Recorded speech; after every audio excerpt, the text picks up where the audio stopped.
یار یہ نا آج جو ایک میں زبردست آپ سے بات شیئر کرنا چاہ رہا ہوں. کچھ حال اس طرح ہے کہ وہ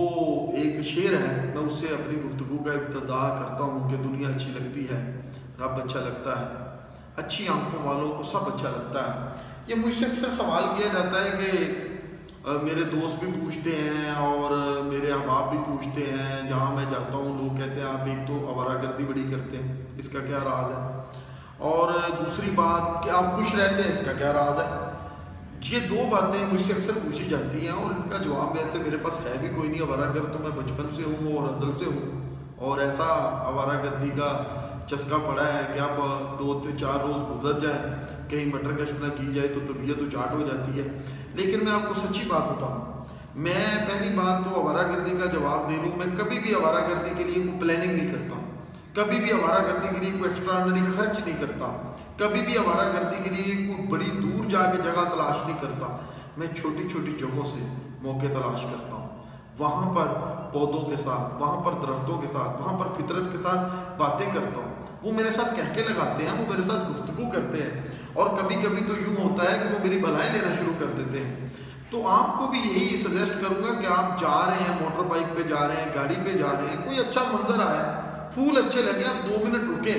ان کے ساتھ باتیں کریں، کوئی ہلکی سی تصویر بنائیں، کوئی ویڈیو بنائیں، اور اس پہ یعنی کسی کی طرح خوبصورت بات کہی گئی تھی کہ پاکستان بہت بڑے مسائل میں ہے، تو آگے سے وہ دانا بندہ بولا تو ٹھیک کر سکنا، انہیں کہا نہیں، انہیں کہا میں ٹھیک کر سکنا، انہیں کہا نہیں، اس نے کہا پھر چائے پیو. تو بھائی بات یہ ہے کہ آپ ذرا مسائل پہ کم توجہ دیں، خاص طور پر ہماری ڈرٹی سیاست اور نیشنل میڈیا سے تھوڑا سا دور رہیں، تو آپ بہت سکون کی زندگی گزاریں گے. اور دوسری اہم بات، خوش رہنے کا راز دوستو، کچھ رشتے نبھاؤ، کچھ دوستی کے رشتے نبھاؤ، کچھ پیار کے رشتے نبھاؤ، کچھ ایسے دوست رکھو جن سے آپ کھل کے گپ شپ کر سکیں، آپ کے من کی گھٹن ان کے سامنے دور ہو جائے، آپ کی ایک روشن کتاب کی طرح ہوں. اپنے رشتے داروں کو ملیں، دوستوں کو ملیں، وقت دیں، اپنی فیملی کو وقت دیں، اپنی فیملی کے ساتھ وقت گزاریں، رشتے داروں کے ساتھ وقت گزاریں، دوستوں کے ساتھ وقت گزاریں، اور زیادہ سے زیادہ خوش رہنے کی کوشش کریں. معاشی سٹریس، وہ کہتے ہیں غم جانا بھی ہے، غم روزگار بھی ہے، اور ہزاروں غم ہیں، یہ غم مل مل کے انسان کے دماغ کی چٹنی بنا دیتے ہیں. ان کا ایک ہی حل ہے کہ آپ اپنے رشتوں کو منظم کریں، آپ اپنے رشتوں کو ترجیح دیں، اور آپ اپنے رشتوں کو پالیں، اور کچھ ایسی محفلیں دوستوں کے ساتھ وفا کریں جن سے خوشی کا سامان ہو اور آپ کی روح لطافت کی طرف جائے. اور خوش رہنے کے لیے یہ آپ کے باطن، آپ کو